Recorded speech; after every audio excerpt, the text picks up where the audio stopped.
One of my favorite things to do whenever the opportunity presents itself has always been to mow grass. There's just something that's so great about it. Maybe it's the smell of a fresh cut lawn. Maybe it's the creative aspect, being able to go and to mow in different patterns and to make the yard look different. Or maybe it's just simply the time to sit there and think, to mull over the things in life that are going on and to maybe come up with a few solutions over the time that I'm mowing the yard. But there's always a series of steps that must preclude this to make it an enjoyable experience. And certainly you have to check the tires, make sure that they're aired up and that the proper inflation. Then you also have to check the oil to make sure that that's okay. And then, perhaps most crucially, you have to check the gas. Because especially whenever I was mowing at home, oftentimes the moment that you would run out of gas was the moment you were furthest away from the house. Now, at the first Mass this morning, somebody asked, and they said, "Did that ever happen to you?" I said, "Once." And I swore I'd never let it happen again. And there's an element of preparation to everything that we enjoy.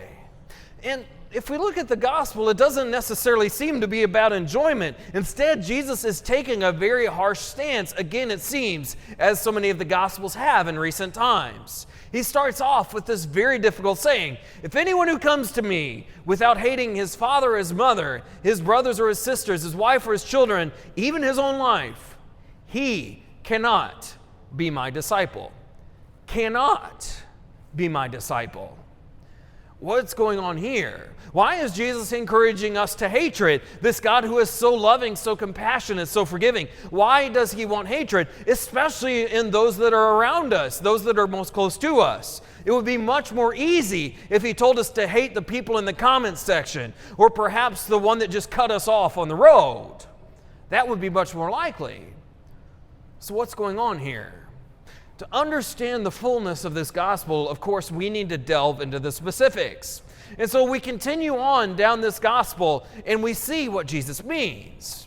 And so the next thing that he encourages us to do, he says, anyone who comes to me and will not deny himself and take up his cross cannot be my disciple.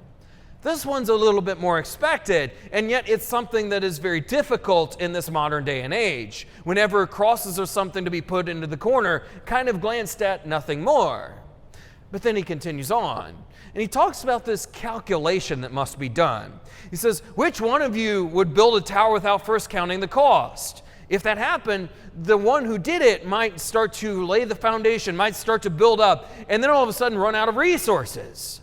And what's worse, when that happens, there will be people that will walk by, they'll laugh at him, and they will make him a laughing stock and say, this is the one who started to build and didn't have the resources to finish. Where he said, what about a king?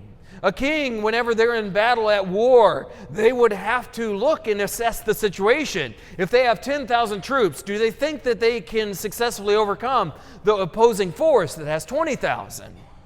If not, he's going to ask for peace terms and try to find another way. So there's this element of calculation as well. But then at the very end, he comes back to the cannots. He says, any of you that comes to me, that anyone who does not renounce all of his possessions cannot be my disciple.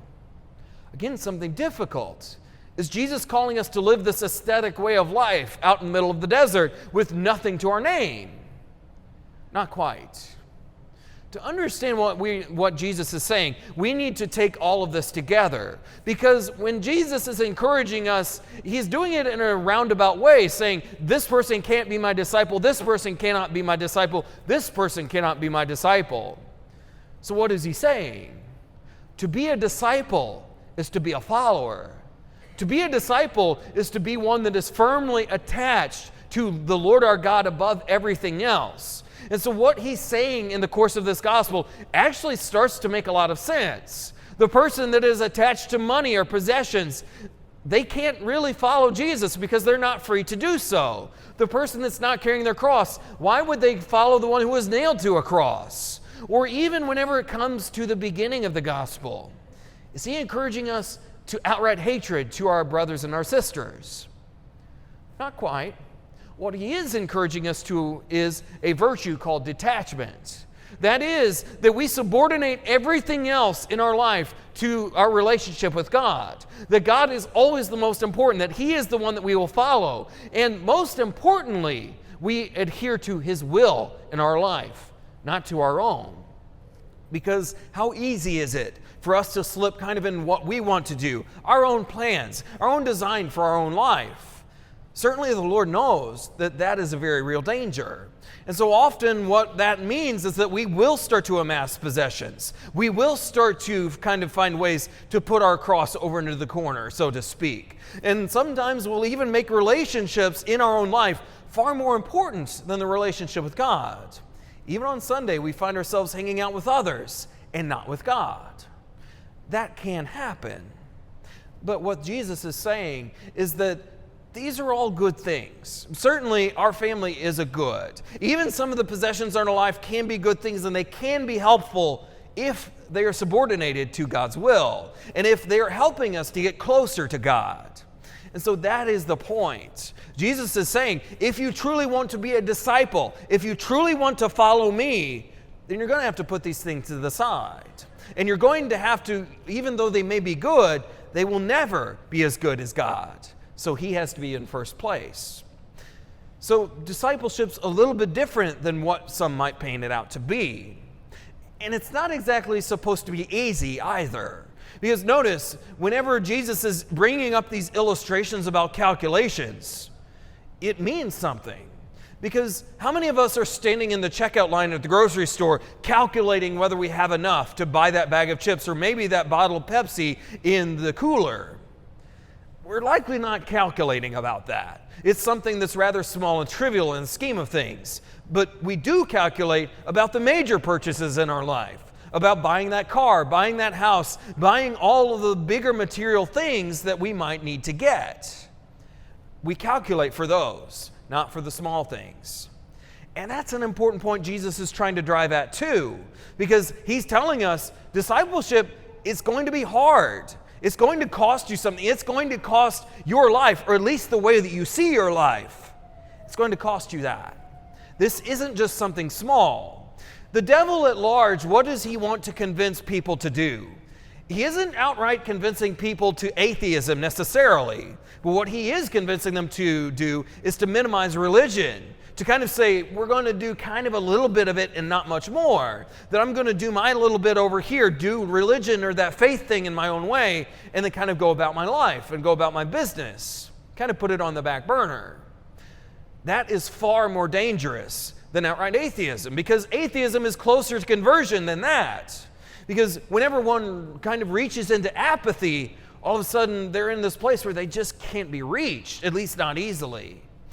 And that's why the Lord wants to make us aware. Discipleship is a choice. It's not a sort of grade. It's not a spectrum where we kind of say how faithful or how much of a disciple am I going to be today. It's either you are a disciple or you're not. There's no in between. That's what Jesus is saying.